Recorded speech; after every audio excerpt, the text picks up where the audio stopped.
I'm Christina Lopez-Aducci, and welcome back to At Home with House of Puff. I'm back in the kitchen today to show you how to make edibles at home, but not just any edibles, cannabis gummies. Gummies have become a nationwide favorite, selling out of dispensaries way faster than other edibles. And what's not to like? If they're done right, they're a great little sweet treat and the perfect way to introduce the plant to your canna-curious friends. We love low-dose gummies for entertaining. They look gorgeous on a platter, served up like petit fours, but they also tend to be one of the most expensive forms of cannabis. If you're looking to serve them to a large group, like we suggest in our downloadable guide to cannabis weddings, see the link below, they can take a big chunk out of your budget. So we decided to roll up our sleeves and figure out how to make these edibles at home instead.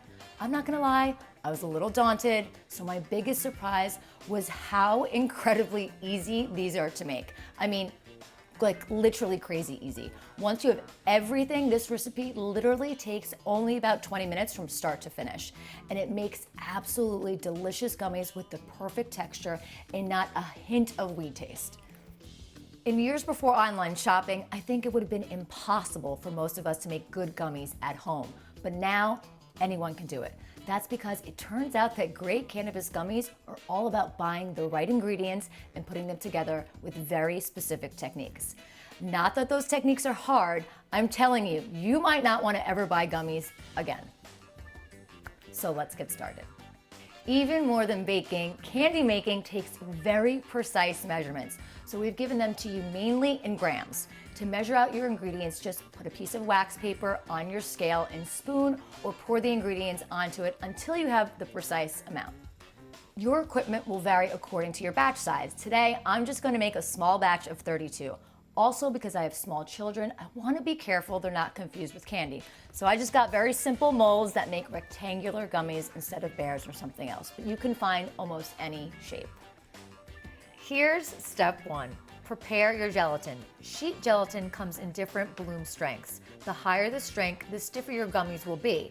I'm not a fan of jammy gummies, but I don't like them to be super chewy either, so I prefer silver grade gelatin. Disregard the blooming instructions on the package. For springy gummies, the key is keeping the water to a minimum. So to do that, we're going to grind up the sheet gelatin first. First, cut it up into smaller pieces with scissors so it fits into your food processor. Then grind the gelatin up on the highest speed until it's cut up into small pieces, like this. And if you don't have a food processor and you have the patience, you can just cut with scissors. Then use a silicone spatula to move it into a mixing bowl. Add 1 1/4 ounces of room temperature water to it and set it aside for about 10 minutes, stirring to thoroughly combine it after 2 minutes. On to step 2, simmer your sugar. Add the granulated sugar in 1 ounce of water to your small saucepan, stirring it a little to combine them. Then clip your candy thermometer onto the edge of the pan and turn the burner to medium-high heat.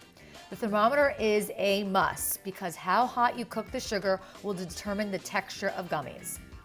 Let the sugar simmer, stirring as little as possible to dissolve it until it hits 115 to 120 degrees Celsius or 240 to 250 degrees Fahrenheit. On my thermometer, that's right where it says softball. Stir as little as possible to keep the water as close to what you used in the first place. By the way, don't touch the thermometer. It gets really, really hot. Step 3, combine the bulk of the ingredients. As soon as sugar hits the temperature, just a few minutes, turn off the heat. Then put your saucepan directly on your metal scale and look how much it weighs. Okay, mine is reading 826 grams. You need to know that because glucose is so gloppy that it's super hard to measure. So the easiest way to do it is to pour it directly into the pan until the weight is 50 grams more than it was before. Stir until it's combined. Now onto the citric acid, which comes in a powdered form. You just need a touch, but this ingredient is critical to keep your gummies from getting a weird crackly texture after a day or two. By now, your gelatin should be fully bloomed, so just fold it into the mixture and stir everything together until it's fully combined. Okay, so that was the hard part. Everything from here is even easier and more fun. Next is step 4. Pour it into the bottle and add the aroma extract. This mixture is super sticky, so use your silicone spatula to scrape all of it into your squeeze bottle. Then add 8 to 10 drops of aroma extract. I've got a bunch that I might eventually combine for a more gourmet touch, but I'm gonna keep it simple today and just go for watermelon. Step 5, add the cannabis.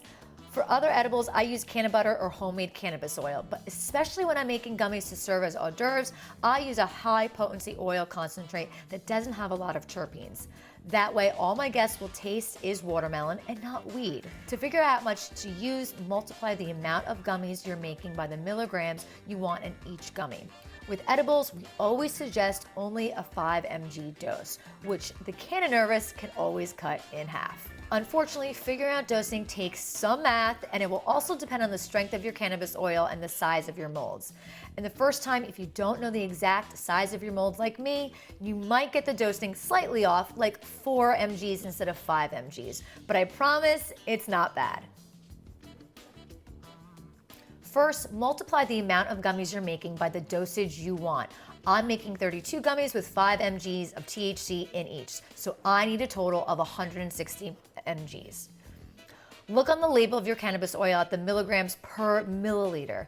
This one has 37.73 mgs per milliliter, but yours might have a different amount, so divide the amount of milligrams you need by the amount of THC in each milliliter. For me, that's 160 mgs divided by 37.73, and that comes to roughly about 4.25 1 ml droppers. But it's normally hard to fill up a dropper all the way to 1 ml, and you want your dosing to be as precise as possible. So I'll just fill it up half of an ml each time and go from there. Step 6, add the food coloring.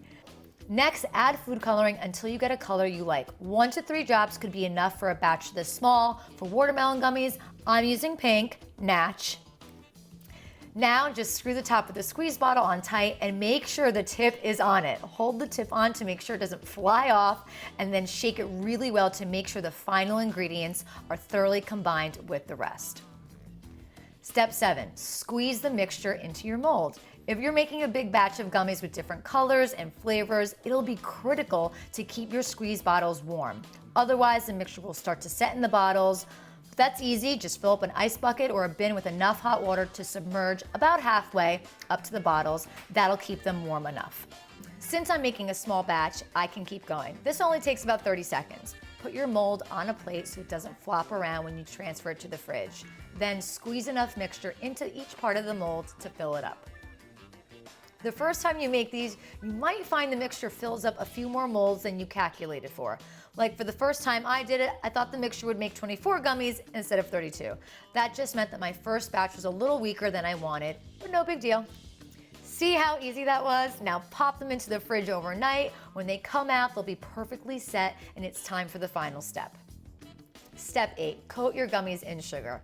Pour a little caster sugar into a ramekin like this. You can use regular sugar if you want, but I just think fine sugar is nicer.